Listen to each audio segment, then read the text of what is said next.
30 years ago, I was invited to stand up here as a brand new minister, just learning the ways of unity, just learning how to live the principles that are unity and the practices that are called New Thought.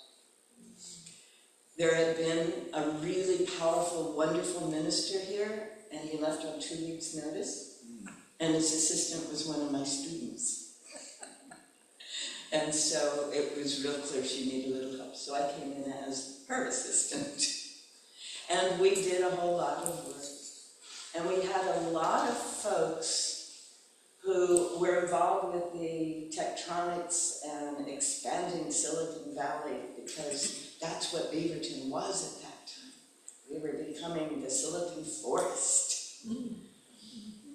And, 30 years went on, and we're no longer this emerging, Beaverton is no longer this emerging, young, family-oriented community. It's a community of mostly older, retired folks. And the shifts at Unity of Beaverton reflected the shifts in the community. What's really fun is that now, in the 2020s, 30 years later, it's starting to turn around again. We have young families again beginning to show up, and it's beautiful to see. Well, in those 30 years, you went through a lot of ministers. Yes. And another student of mine was your minister for a few years, and she left 30 months ago. I think that's very interesting. 30 months ago, she moved on to her love, the ministry that is her gift, and left you with the residue of a lot of ministers.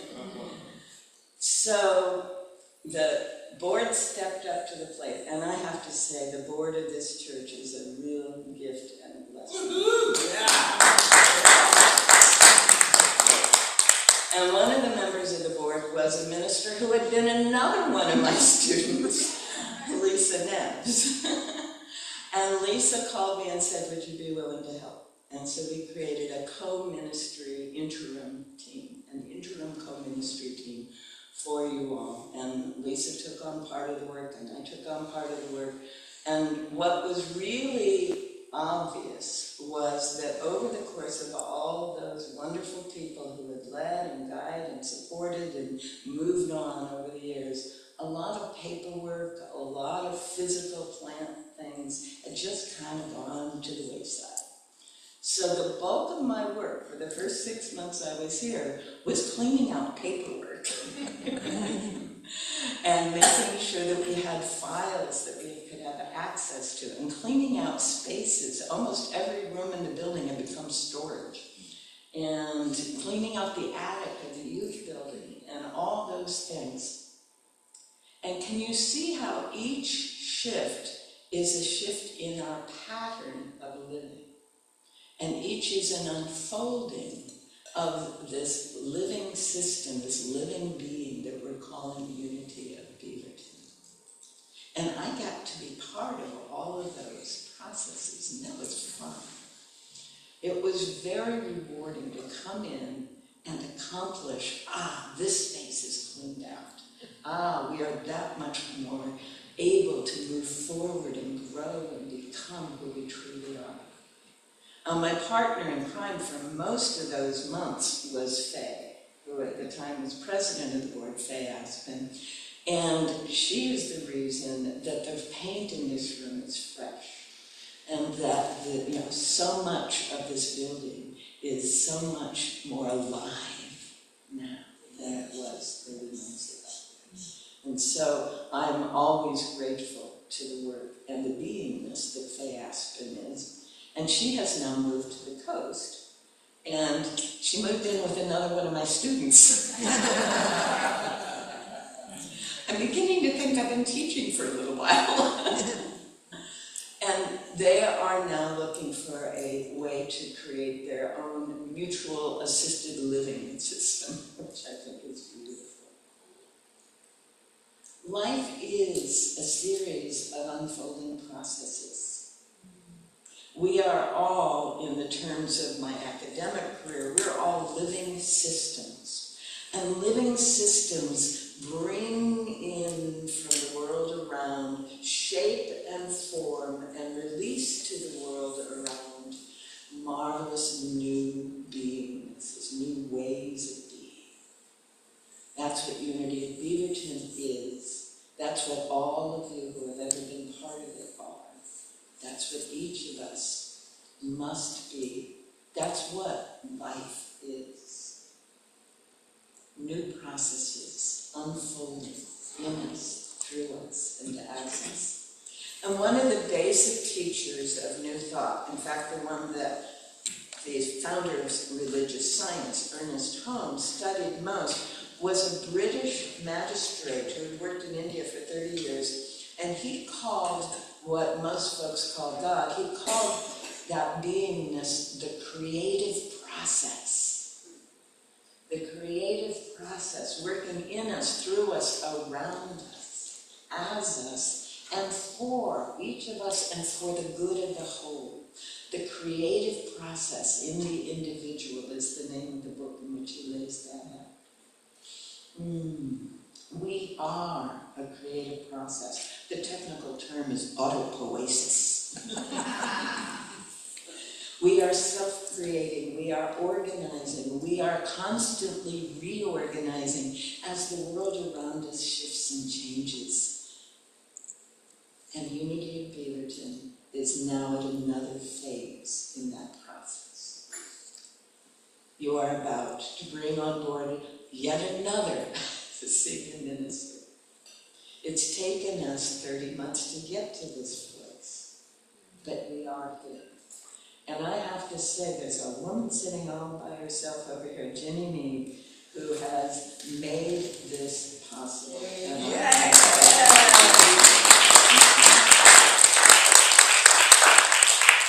Again, she has been president, she has been treasurer, she has been secretary, she has been but just about every volunteer and board position here. And her working with a new bookkeeper brought the finances in order and made it possible for us to shift and change in ways that we can actually afford as a community to have a part-time minister. Thank you, thank you, thank you.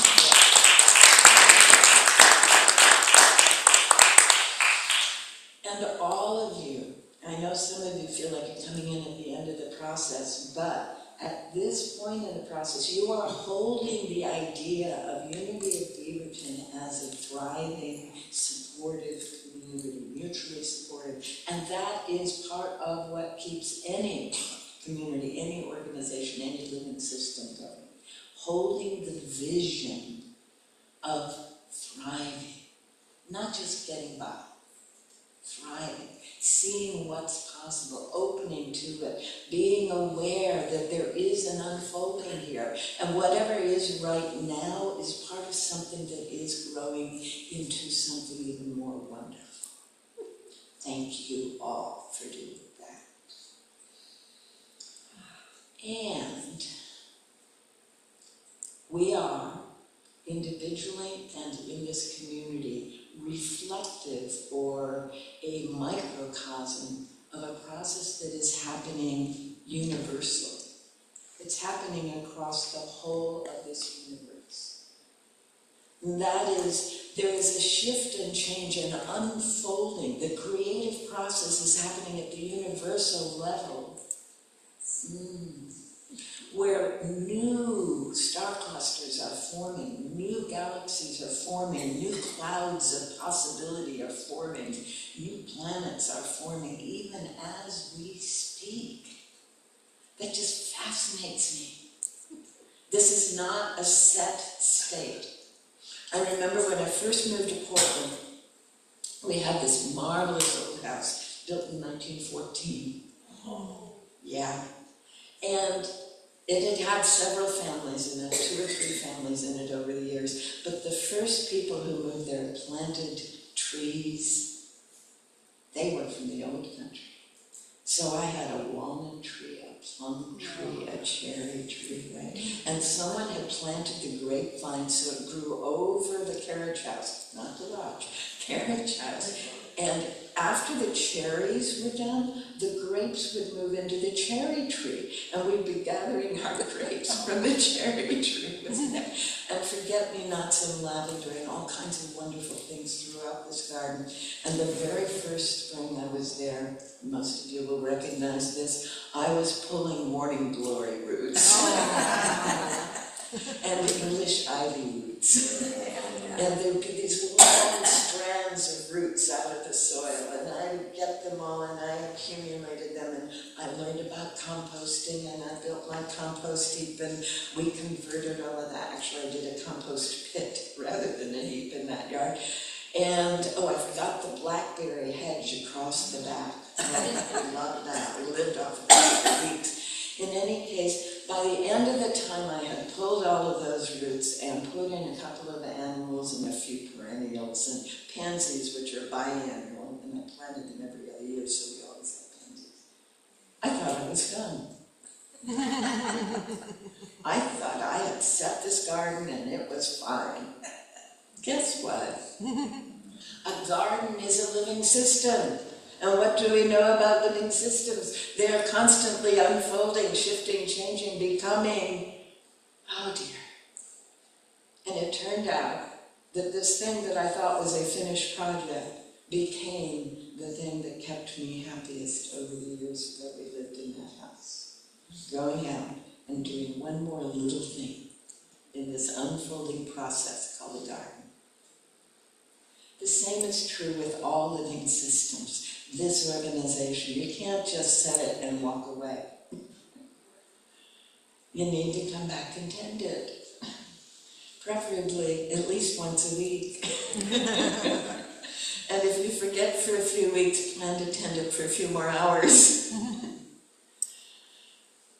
And that's true not only at the universal level, it's happening at the galactic level, and it's happening in the solar system.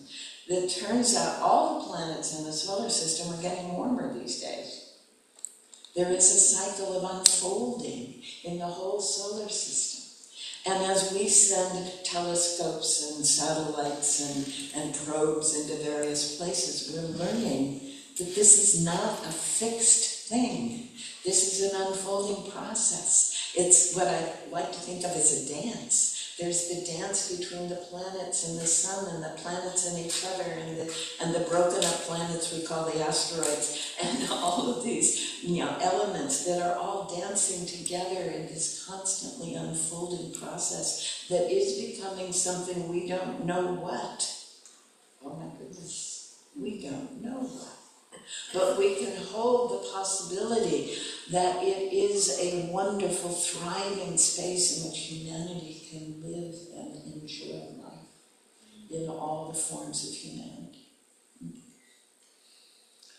And then we have this wonderful planet. I love that Betty was helping us. I said Betty, you meant Debbie. You are Debbie, forgive me. When she talked about praying for the world.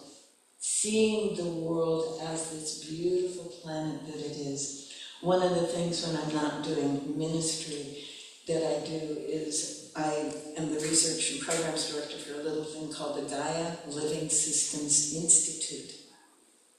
And it is this wonderful planet being a living system, shifting and changing and unfolding with processes that some of them we're just beginning to understand, and some of which we are really having a powerful impact on without really knowing.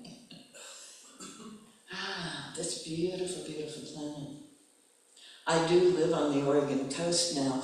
I lived in Portland for many years, and then I had the opportunity to go do ministry out there, and I stayed. But the drives, oh my goodness. Oh my goodness. You know, when I started working here 30 months ago, it meant that I could be here for a few days, and then there for a few days, and then here for a few days, and it was this marvelous unfolding of what happens here in Oregon week after week, month after after month. And I get to watch as I'm coming through the various canyons, through the coast range, get to watch the seasons unfold, right? And at the higher elevations, it's a little different in the season from the lower elevations. And seeing all the beautiful fruit trees. I love Portland in the spring. Don't you love Portland in the spring? Yes. This unfolding of possibility. Every one of those budding flowers is a whole new range of possibilities. Every one of those flowers will generate something that is more than one seed. Every one of those seeds has the potential for becoming a whole orchard.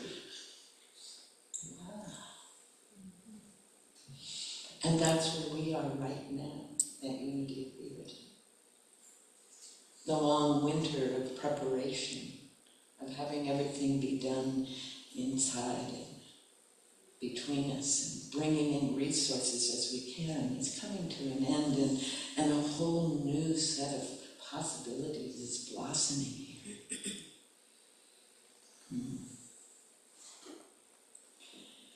And then there are the various cultures of this planet, which have been taken over by one culture that's called the Western Industrial Global Empire. But we still have a few other indigenous cultures, and we're learning from them. And I so appreciate that Becky and Willa over the years have insisted that we remember, and we remember how important our relationship to the earth and the indigenous cultures who maintained this area for well-being of the whole and allowed us to come and move in. Thank you.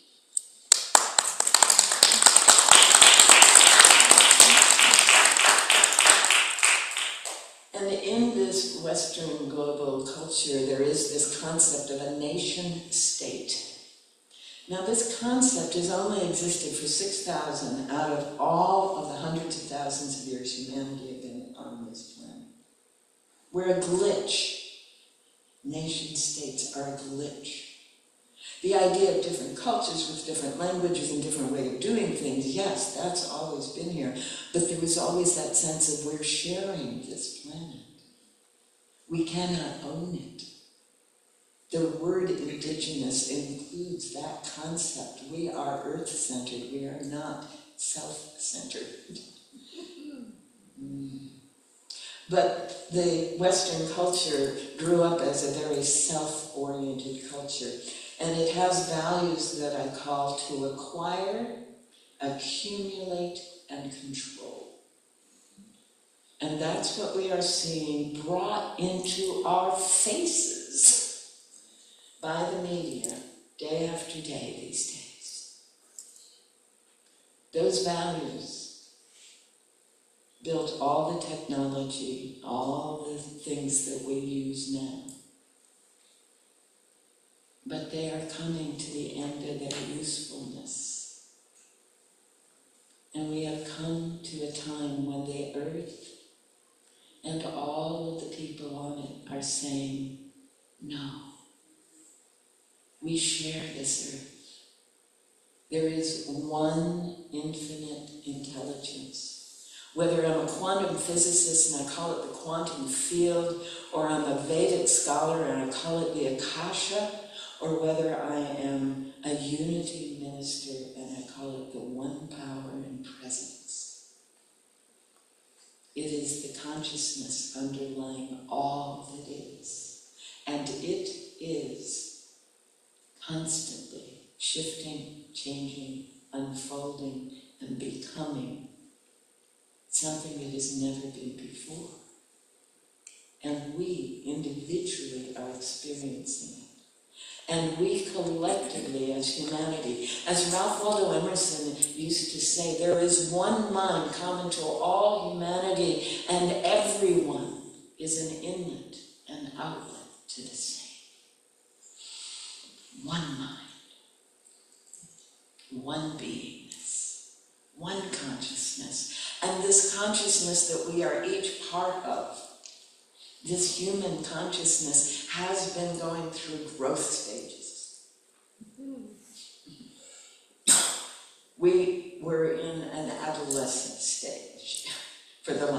6,000 years. And if you look at the history of the Sumerians all the way through to today, if you read the Epic of Gilgamesh, you can read an 11-year-old becoming a 13 and 14-year-old. The oldest epic that we have in documentation. And if you read today, what you can see is teenagers waking up to our fullness as adults, as members of this one being, this family of humanity, this family of the solar system, this consciousness that is what my little research institute calls Gaia.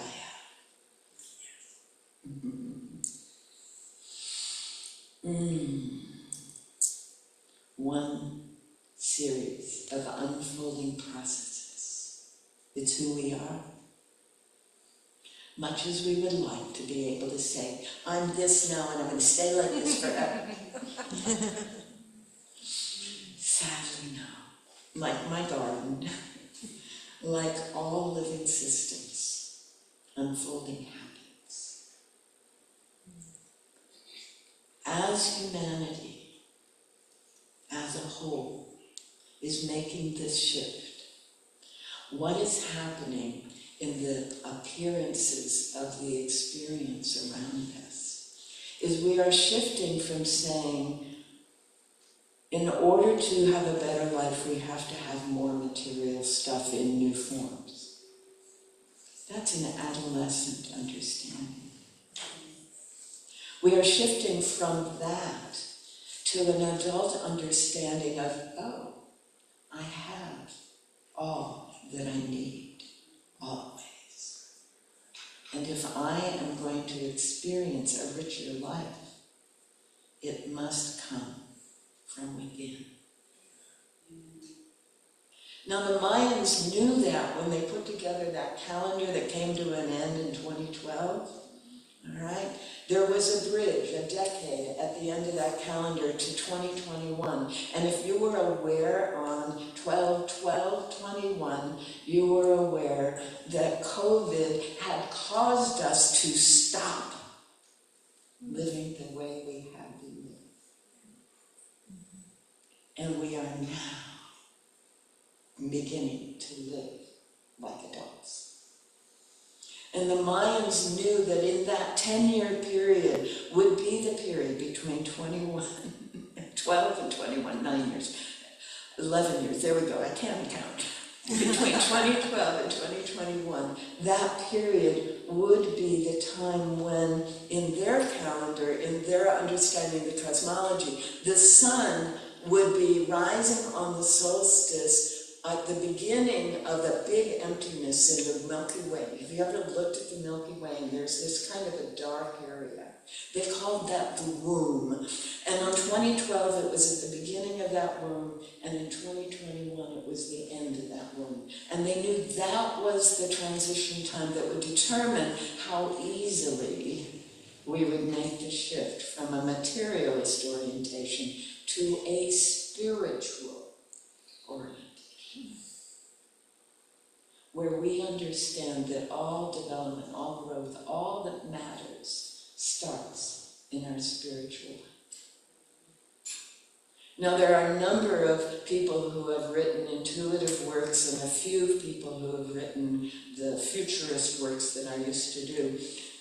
Well, I still do, actually. I just published a paper. Oh, well. Anyway, that futurist understanding, whether it comes from the intuition or comes from the data, says that in order for humanity to thrive, everything must come from within. And not only that, we are literally going to be changing our bodies by changing our minds, by making a commitment to being spiritual beings first. We will change our bodies in such ways that we can live in different kinds of environments quite comfortably. And we will overcome the effects of past attachment to materials and heal and restore these bodies into who and what we truly were meant to be. that's in the prophecies, and it's in the forecasts. Are you up for it? Yes. We've learned a little bit about that just in the daily word today. In faith, I walk in the path of light. My faith is what determines what my experience will be, and I know what I have faith in by looking at my immediate surroundings. Oh my goodness. Because our faith is our belief system, what we believe deep down inside. And our belief system must be made manifest. I won't go into the cosmology, I love it, and sometimes we can play with that. But it's how the universe, how all that is works. That constant creation comes from who and what we believe ourselves to be, and who and what we believe the infinite around us to be. And if we can believe that, to be an unfolding process for more and more thriving, more and more joy, more and more beauty, more and more of what Charles Fillmore called the divine qualities, or the 12 powers. That, holding the vision of that, is what carries us through these unfolding processes and brings us to a state of being that can only be called heaven on earth.